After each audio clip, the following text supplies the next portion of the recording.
Hi, I'm Tendor. And I'm Laden, and this is Our Nation, news and analysis on the state of Tibet.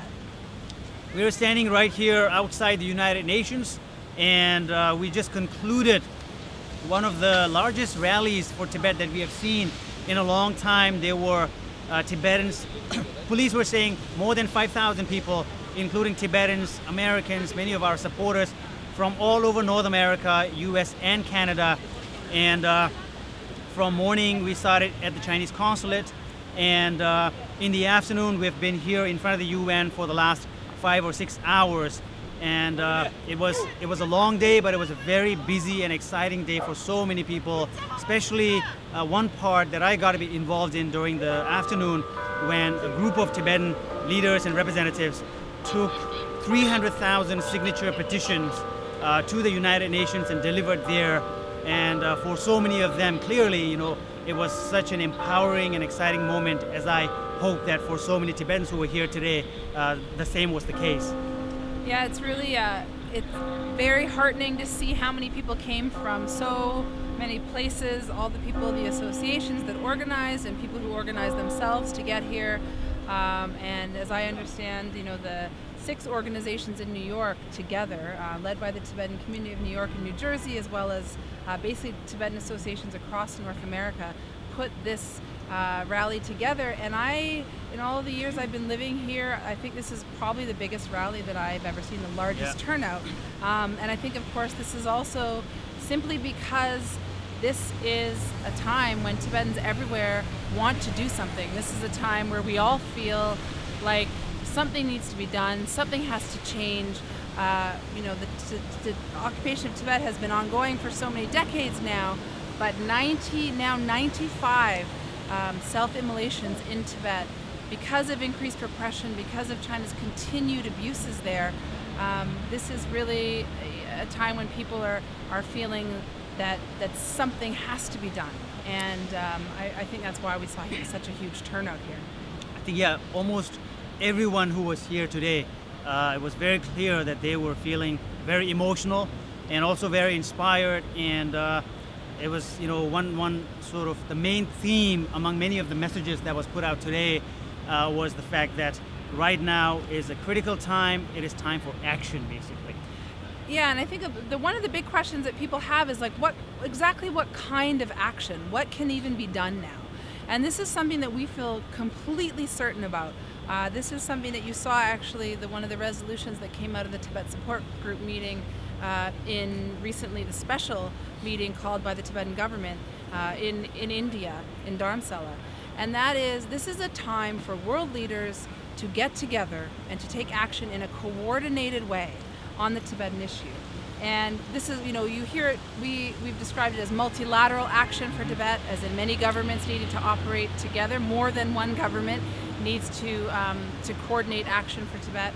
We've also called this, the need for a contact group, or for some group or committee or mechanism to be set up in order to approach the Tibetan issue in a coordinated fashion. And just to make that a little more clear, I think the difference is, if you can imagine right now each government deals individually with the Chinese leadership.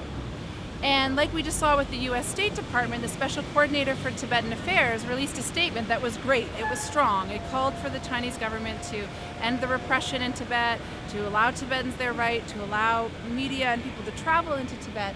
At the same time, it called for the resumption of, or for the Chinese government to talk to the Tibetan leadership unconditionally. All those things are great, except that this is not enough. We have seen these kinds of statements and these kinds of sentiments expressed before. Now, they're important symbolically. They're important that every government should make these statements, but that is not enough. We need more, and basically one of the actions that a lot of people are taking, that we've been encouraging people to do, something very simple, is the message to their own world leaders, whether it's the president or prime minister of the country that they live in. And here in the US, for example, many of us are recording a 1-minute message to President Obama. We will be delivering many of these video messages on Wednesday, day after tomorrow, outside the White House. But basically we are pushing for multilateral action as opposed to bilateral dialogue, and you can also take part in this by recording a short 1-minute video message to President Obama or the leader of whichever country you live in, and post it on YouTube and send us the link. And we hope to have many hundreds of these videos so that we are able to build an overwhelming pressure on our world leaders so that they have no choice but to do something that will hold the Chinese government accountable. So going beyond the public statements of support and symbolic gestures, that's what we are going for next. And certainly we know the Chinese government does not want any number of countries, 3, 4, 5, 6, 7, 8, they do not want to see different nations get together and coordinate their Tibet policy and coordinate their approach to the Chinese leadership. They simply do not want to see this, because this is a strong and a powerful sign that the Tibetan issue is deserving of, and that the situation on the ground is so bad that multiple nations need to act together in order to get something done there, to change things there.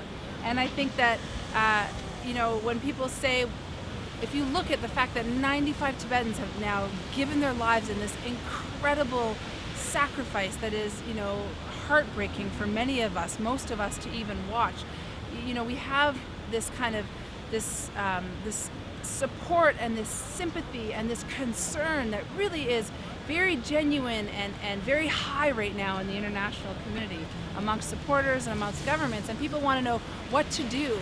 And what we're saying is, this is the time for a new approach. This is the time to take things up a level. This is when our governments, like Representative Wolf and Representative McGovern here in the US, have already called for. This is the time for some conference of global leaders, some new and coordinated approach to the Tibetan issue. That's what this moment deserves, is not the same action and the same calls that we've been seeing for years, but something new and something that can truly hold the Chinese government accountable. So we urge all of you to participate in this campaign, because it's been a really long struggle, and people right now are giving everything they have. They are risking everything for freedom. And at the same time, make no mistake, the Chinese government is also doing everything it can to crush Tibetan resistance. And we are seeing this stalemate because the stakes are so high on both sides. And at a time like this, every small thing we do can make a difference. Every small action, every small decision that happens at the highest levels can tip the balance toward freedom. That's why it's really critical for all of us to do what we can at this point. And every single one of us living in free countries, we have elected representatives, and if you have never written a letter to them, if you have never sent an email, if you've never called them or gone into their offices, now is the time to do that. And you need to ask them, not just to speak out for Tibet. That's not good enough. What we're saying now is we have to ask our elected representatives to put pressure on our presidents, on our prime ministers, on our foreign ministries, on the US State Department. Ask your elected representative to press our own governments and our own leaders for engagement in a multilateral forum, some kind of multilateral initiative or approach on the Tibetan issue. That is what this moment demands. So please take action and make a difference for Tibet. Thank you.